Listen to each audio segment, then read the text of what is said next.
Very good morning to everyone. எல்லாரும் எப்படி இருக்கிறீங்க? இந்த புதிய நாளை ஏசப்பா நம்மளுக்கு கொடுத்ததுக்காக அவருக்கு நன்றி சொல்லுவோம்.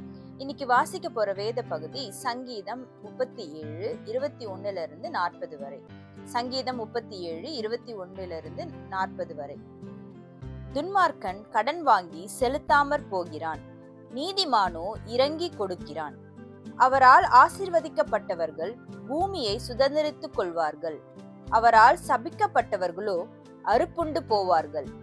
நல்ல மனுஷனுடைய நடைகள் கர்த்தரால் உறுதிப்படும், அவனுடைய வழியின் மேல் அவர் பிரியமாயிருக்கிறார். அவன் விழுந்தாலும் தள்ளுண்டு போவதில்லை, கர்த்தர் தமது கையினால் அவனை தாங்குகிறார். நான் இளைஞனாயிருந்தேன், முதிர் வயதுள்ளவனும் ஆனேன். ஆனாலும் நீதிமான் கைவிடப்பட்டதையும் அவன் சந்ததி அப்பத்துக்கு இறந்து திரிகிறதையும் நான் காணவில்லை. அவன் நித்தம் இறங்கி கடன் கொடுக்கிறான், அவன் சந்ததி ஆசீர்வதிக்கப்படும்.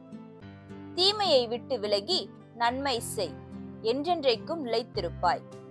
கர்த்தர் நியாயத்தை விரும்புகிறவர், அவர் தமது பரிசுத்தவான்களை கைவிடுவதில்லை. அவர்கள் என்றைக்கும் காக்கப்படுவார்கள். துன்மார்க்கருடைய சந்ததியோ அறுப்புண்டு போம். நீதிமான்கள் பூமியை சுதந்திரித்துக் கொண்டு என்றைக்கும் அதிலே வாசமாயிருப்பார்கள். நீதிமானுடைய வாய் ஞானத்தை உரைத்து, அவனுடைய நாவு நியாயத்தை பேசும். அவனுடைய தேவன் அருளிய வேதம் அவன் இருதயத்தில் இருக்கிறது, அவன் நடைகளில் ஒன்றும் பிசகுவதில்லை.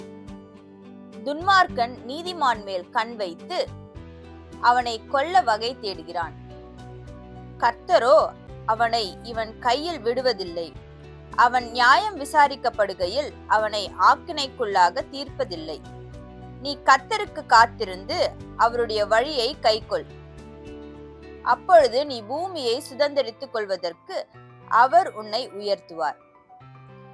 துன்மார்க்கர் அறுப்புண்டு போவதை நீ காண்பாய். கொடிய பலவந்தனான ஒரு துன்மார்க்கனை கண்டேன். அவன் தனக்கு ஏற்ற நிலத்தில் முளைத்திருக்கிற பச்சை மரத்தை போல் தழைத்தவனாயிருந்தான்.